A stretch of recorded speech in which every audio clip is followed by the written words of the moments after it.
Poštovani gledatelji, danas razgovaramo sa jednim od vukovarskih branitelja, sa braniteljem jedne od najisturenije linije, jedne od najvažnije linije Doma tehnike. Evo, čast mi je večeras razgovarati sa našim suborcem Milenkom Bilićem.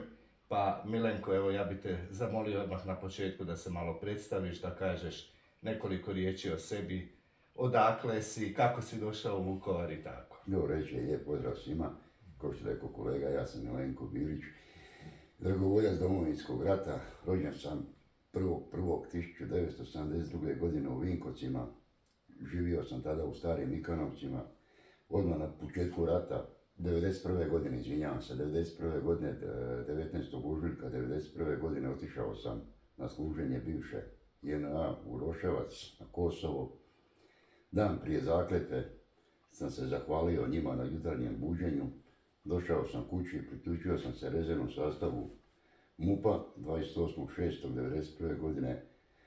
Priključio sam se zboru Narodne garde i od tada do 1996. godine aktivno sam sudjelovao u obrani kompletne Republike Hrvatske, znači počevši od Vukovara preko Bosanske Posavine, sve do Banja Luke, Bljeska, Oluje. 1996. godine sam otišao u mirovinu. Dobro, znači 1991. godine pobjegao si iz takozvane JNA i došao si u Vinkovce, tamo si se prijavio prvo u MUP, pa kasnije dakle u 3. gardijsku brigadu, je li tako? Mali ispravak, pobjegao sam iz JNA, došao sam u Vinkovce, dobio sam batina na željezničkoj stanici u Vinkovcima, poslije sam došao u uniformi JNA. Samo sam uspio zamijeniti sa jednim vojnikom za stari opasač. Dobio sam batina na stanici u Vinkovcima, oni su me prebacili, onda odvezli u Vinkovce, u bolnicu, iz bolnice vratili su me kući. Drugi dan su došli po mene i odvezli me u policiju. Tako sam postao i pripadnik MUP-a RH, rezervnog pričuvnog sastava. Dobro, i onda si prešao u 28.6.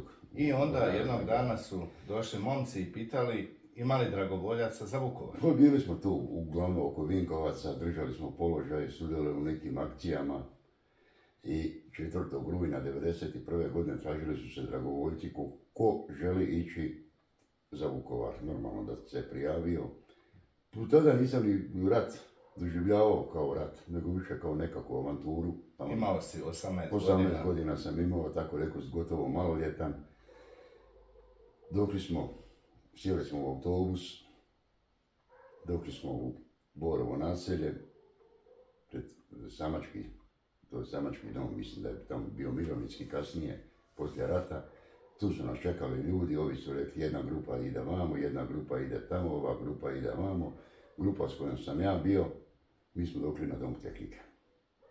Naš sam dolazak na Dom tehnike je svima nama, barem u meni, govorim kao 18-godišnjaku, onda je izazvao toliko jezu, evo možete sad vidjeti da se i sad naježio od same pomisli na to. Znači došli smo na Dom tehnike, između igrališta zgrade Crvenog križa smo došli, tu nam je vodič govorio da taj brisani prostor pretrčimo sageti i da ga pretrčimo preko pruge, da pretrčimo do Doma tehnike. Mi to nismo ni shvatali ozbiljno.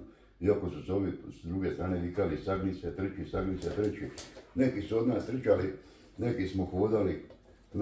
Uglavnom, došli smo na Dom tehnike. Kad smo došli na Dom tehnike, nas je obuzela, barem mene, kao 18-godišnjaka, tada obuzela je tolika jeza, kad smo to vidjeli. Znači ono što ću reći, to je činjenično, to je istinito. To je jedna jedina istina u Domu tehnike koja postoji. Mi kad smo došli tamo, bili smo obučeni u maskine odore, imali smo automatsko naoružanje i neki su od nas imali snajpere, imali smo neki i pištolje. Kad smo došli tamo, kad smo pogledali te ljude koji su tamo bili, oni su bili obučeni u trenerke, u rifle, u patike, u majice, obučeni kao civili, naoružani oružjem kojeg smo se bojali i mi koji smo došli, i četnici. To su bile one puške iz Prvog svjetskog rata, one velike puške veće od mene. To su bile oružje iz Drugog svjetskog rata, M48, oni ruški špagini, dobošari, te otetejca municiju što koriste, one njemački šmajseri, puške, komandaske, stavi cijev, stavi metak, zatvori, gurne ekser, vrši opaljenja. On kad je pucao pored mene, ja sam pobjegao od njega, gore nego od Šešeljevaca. To je bilo doista strahota i za vidjeti. I oni su mjesec i nešto dana, negdje do 13. ili 14. rujna, sad ću vas slagati oko tog datuma kad je došla prva pošiljka vatrenog automatskog naoružanja. Naši prva 3 sanduka su došla 13. ili 14. rujna na dom tehnike automatskog naoružanja. A do tada uz to oružje koje smo pričali bio je jedan puškomitraljec desno na Dunavu i onaj puškomitraljec, to sam bili pričali, to se vidi ispod onih stepenica. I uvijek sam se bio pitao, u stvari ne pitao, nego uvijek mi bila i danas mi i ta domišljatost hrvatskog branitelja. Zašto je taj puškomitraljec bio tamo? On je imao svoju funkciju, on kad puca, znači one su stepenice, beton, zid oko tebe, on je bio uvučen unutra, možda jedno pola metra, možda i metar je bio uvučen unutra, znači usta cijevi, bila su u tom otvoru. On kad puca, to je gledalo kao da puca praga. Znači koliki je zvuk onog zatvorenog prostora pri pucanju, onog kad puca. A onaj ko puca, on je pucao možda jako kratko izlazio van i ono očima je gledao jer su mu sve u ušima tutnjilo od pucanja. Sad ćemo pogledat jedan dio što smo Milenko i ja snimili na Domu tehnike. Dobar dan, lijep pozdrav, evo nalazimo se na jednom od najisturenijih položaja obrane Borova naselja, Dom tehnike. Dom tehnike koji se nalazi samo par sto metara od Borova sela i Koreje. Sa desne strane Doma tehnike je Srbija, ispred nas, kako sam rekao, Borovo selo. I kao što možete i sami primijetiti da je ovaj ovdje područje Borova naselja dosta nenaseljeno. I taj položaj se uvijek popunjavao sa dragovoljcima koji su dolazili iz drugih krajeva Hrvatske. I tako sam i ja 4. rujna 1991. godine završio ovdje na ovome položaju Dom tehnike. Znači ovaj položaj Dom tehnike gledam sa južne strane, na šta danas liči, danas kada je malo, ajmo reći, u vrijeme okupacije i obnovljen i popravljan, ali evo nažalost i 32 godine nakon rata on i dalje stoji ponosno i dalje ponosno prkosi i vremenu i ljudima kao ponosno što je stojao i 1991. godine. Zašto je važno da sad gledamo u ovome smjeru, u smjeru sela, Borova sela? Kao prvo, jedan od najvećih napada koji se desio u 10. mjesecu 1991. godine kada smo bili gotovo slomljeni. Inače, ovaj položaj Dom tehnike, on nije nikad pao. Znači, da se razumijemo, ovdje su okupacijska takozvana Jugoslavenska narodna armija zajedno sa četnicima ovaj položaj osvojila tek onog trenutka kad smo se mi povukli. A do tada, na ovaj položaj ovdje, sva raspoloživa tehnika koju je ta vojska imala. Znači, kad govorim tehnika, govorim od avijacije, pješadije, artiljerije i govorim riječne ratne mornarice. Znači, ovdje je sve pucalo osim podmornica. Jedino podmornice ovdje nisu pucale, a sve ostalo je korišteno na ovaj ovdje položaj Doma tehnike. I to u 10. mjesecu kada je bio taj veliki opći napad na kompletno područje grada Vukovara, tako i Borova naselja, nas su bili gotovo probili. Tenkovi su nas prošli, došli su gore do zgrade inženjeringa, pješadija nije. Mi smo kroz ove rupe na otvore došli ovdje do ove ograde. Koristili smo one granate koje smo se bojali i mi, i četnici, i takozvana JNA, takozvane hand granate. Do tog dana i nismo nikad koristili. Jer mi smo se jednostavno bojali. Govorili su, ona se razvuče, zapneti za rukav. Tog dana nas četvorica luđaka, došli smo do ove strane i tim hand granatama zasuli smo četnike. Znači, radilo se o četničkim odradima Dušan Silni, teritorijalnoj obrani Borovo selo, pod zapovjedništvom Radenka Alavanje. Radilo se o Arkanovcima i o pripadnicima rezervnog sastava JNA i aktivnoj vojsci JNA. Mi smo ovdje s ovog mjesta te hand granate bacali toliko daleko kao da nismo bili normalni. Ne od neke velike hrabrosti, ne od neke velike snage, budimo iskreni, budimo realni, bacali smo i od straha. A daj, zbog ovih mladih, objasni što je to hand granata?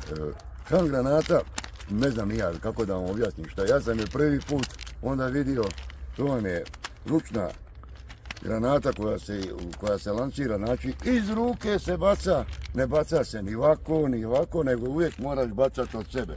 Znači onog trenutka kada je baciš ti, ona se razvlači, iskače navodno neki patobran, ja ga nisam vidio, nisam ga Znači to su zapravo ručne, kumulativne protutenkovske mine. Da. Ne, to sam htio reći Da. Hvala na... Znači vi ste ih zvali Han granata. Dobro. I to vam je ovdje s ovih položaja. Znači ovdje su bili, sad je taj obraz, bile su ove betonske, jel da, prepreke. Njih su one... Znači krenuo je tenkovski napad, tenk Kraljica je razgrnila. I kao i dva kamiona koja su tu stojala. I šta se onda dešava? 16.10. mi smo odveli taj veliki napad. Njihove vojske, četnika, rezervista ovdje, ajmo reći tamo gore negdje od onog sandučića što se vidi, bilo je preplavito sa njihovim mrtvima i njihovim ranjenima. Ono što je nama izazvalo jezu kad smo vidjeli ta 4 tenka, oni su jednostavno gazili na ovoj cesti ovdje, gazili svoje mrtve i ranjene. Kad su se povlačili, kad su bježali. Kad su bježali, kad su tenkovi povlačili, kad su bježali. Oni su protiv nas potutnjali sa 30-40 km na sat. To je bila naša neka slobodna procjena. Dimili su, bježali su, gazili su svoje mrtve, gazili su svoje ranjene. Mi smo oskudjevali sa municijom, oskudjevali smo i s oružjem. Neko je imao pola okvira, neko je imao prazan okvir. Što je rekao pokojni Oliver Brgan, imali smo jedan metak u džepu za sebe. Tu noć pokojni Milenko Jurić, mali Rambo, pokojni Oliver, ja, Picasso, uz potivljenje Zorana Šipoša, mi smo kod kortom rijeke Dunav došli do njihovih ranjenih i mrtvih. Od njih smo kupili oružje, kupili municiju, naoružali smo se jako dobro, obnovili smo zalihe municije jako dobro, a oni svoje mrtve nisu kupili ni svoje ranjene. Tek drugi dan, negdje u popodnevnim satima, pojavila se vojna kampanjola sa 2 vojna policajca i jednim oficirom, mislim da je bio kapetan, koji su došli tu na dom tehnike. Oni su već znali kako su ovi civili kupili, tražili su od nas da im vratimo oružje i municiju. Pokojni Milenko Jurić, mali Rambo, nek počiva u miru Božjem. On je onaki ljut i bijesan kako je pričao kroz nos, rekao oružje ćemo zadržati, a municiju ćemo vratiti samo preko nišana. Tako jedino možete dobiti tu municiju nazad. Kapetan je zajedno sa ta 2 vojna policajca sjeo u kampanjolu, vratio se nazad, a ovdje u ovoj travi vjerojatno uvijek postoji njihovi kostiju kočica koji su ostali da nisu pokupljeni ni dan danas. Ovdje preko puta je zgrada Crvenog križa, porušena, ovdje gore što se vidi, tu vam je sportsko zakopana luka. Borova naselja, iza nas su internati, iza internata škola, iza škole famozna Borovska cesta. Da, i vi ste držali liniju, znači skroz do internata. Do internata, znači preko ovog ovdje, to je sada žica, onda u ono vrijeme je bila, vidi se još uvijek zidana ograda. Do zgrade Crvenog križa, iza zgrade Crvenog križa imali smo još 2 položaja, tu smo se vezali na dečke sa internata, dalje su se oni vezali na dečke sa Borovske ceste i to je to. Znači do onog trenutka dok dom tehnike više nije bio u mogućnosti zbrinjavati nas, da spavamo, da ovdje boravimo, nego samo da dajemo straže. Ovdje na ovom mjestu, ovdje bio je lokal, kafić. Ovdje je bila terasa lokala.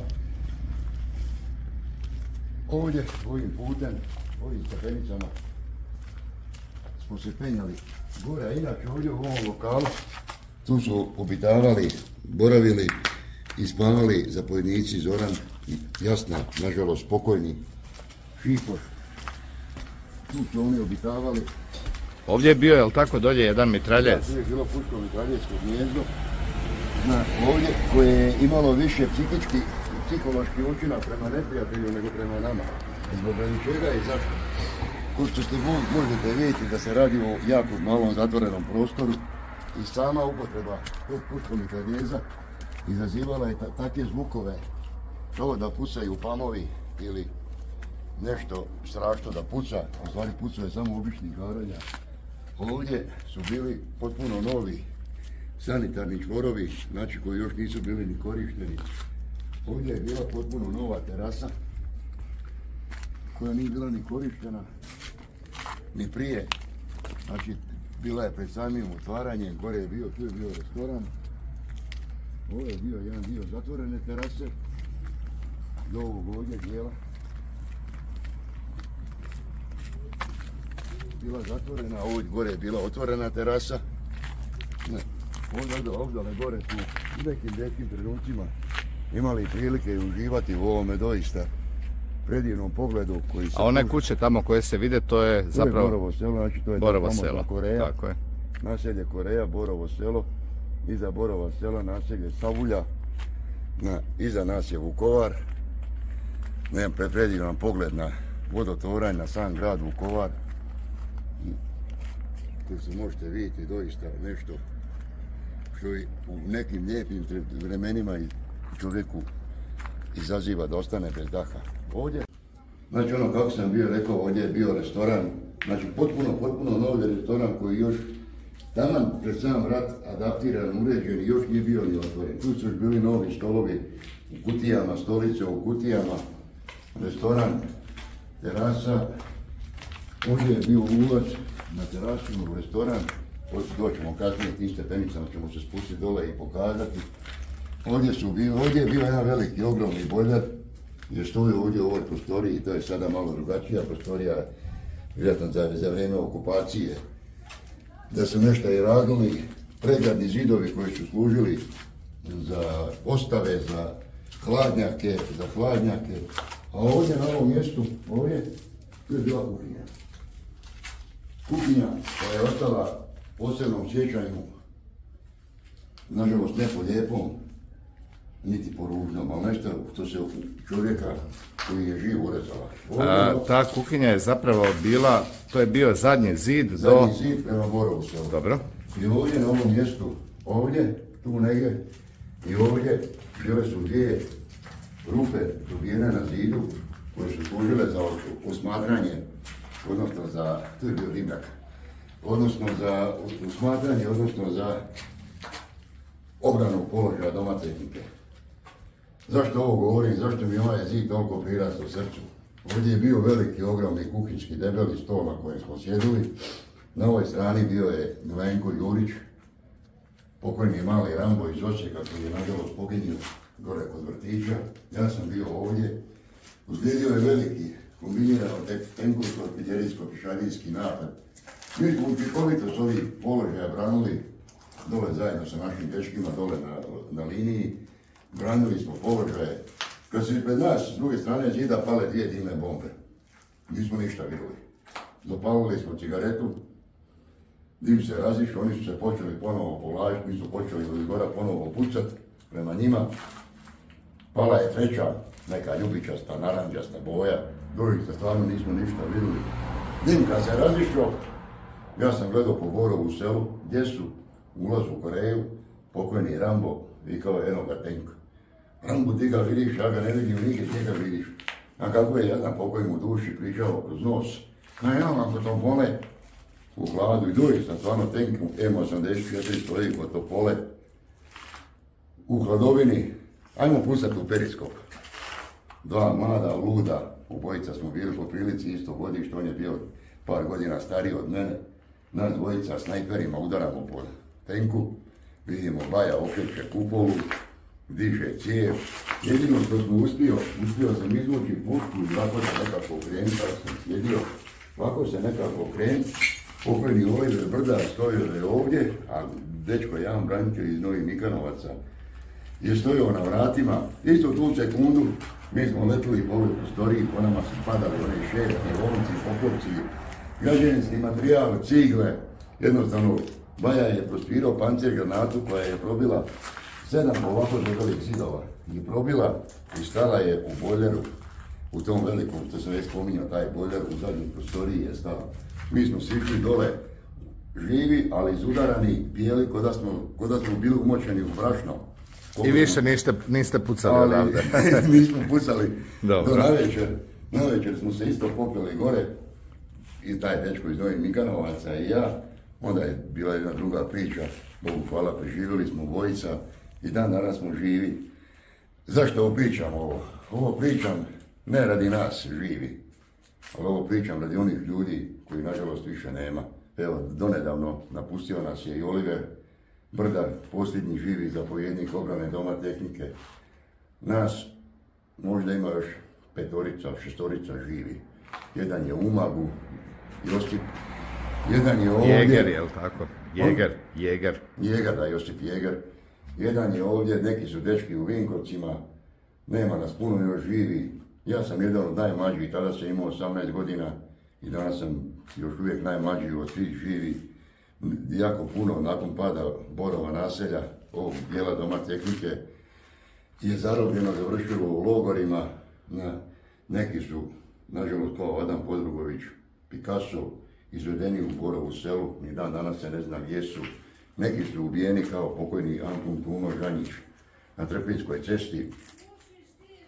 Kućni broj 33, posljednje riječi koje je rekao svom kolegi: neću valjda umrijeti od tvoje ruke. Nažalost, jadnik umro je. Bolna sjećanja, bolna tuga i ovo sve što radimo samo u spomen na te ljude.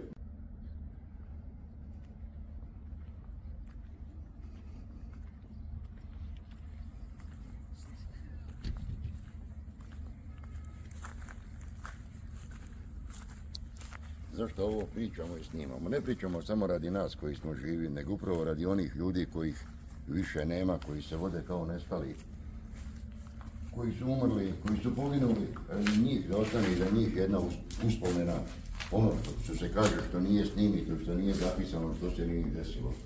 Ovdje na ovom prostoru, tu, nije bilo tada ovog zida, niti ovih rupa, gore su bili samo prozori, tu smo spavali. Znači, tu smo obitavali dok Dom tehnike nije slušen, dok više nije bio ni siguran za boraviti. Kasnije smo prešli u zgradu inženjeringa koja je tuda 100-tinjak metara malo dalje. Tu smo spavali, tu smo obitavali, tu smo bili. Ovdje u ovoj prostoriji bili su kajaci i kanui sportsko-rekreacijskog centra Kajak klub Dunav Vukovar. Evo, kao što vidite, na šta to danas liči. Ovdje su bili sanitarni čvorovi, WC-i, 2 WC-a, a ovdje je bila kancelarija, vjerovatno tu smo samo znali prolaziti kasnije u svrhu obrane. Kada ovog zida više nije bilo, kada je bio poručen, tuda smo znali prolaziti u 2 navrata, smo pružali aktivnu obranu na ogradi slovenske strane Doma tehnike. Razgovor je vodio i snimao vukovarski ratnik Damir Plavšić, koji je i autor serijala Oči u oči sa herojima Vukovara, Istina o obrani grada. Zbog širenja istine o obrani grada Vukovara dozvoljeno je dijeljenje ovoga filma.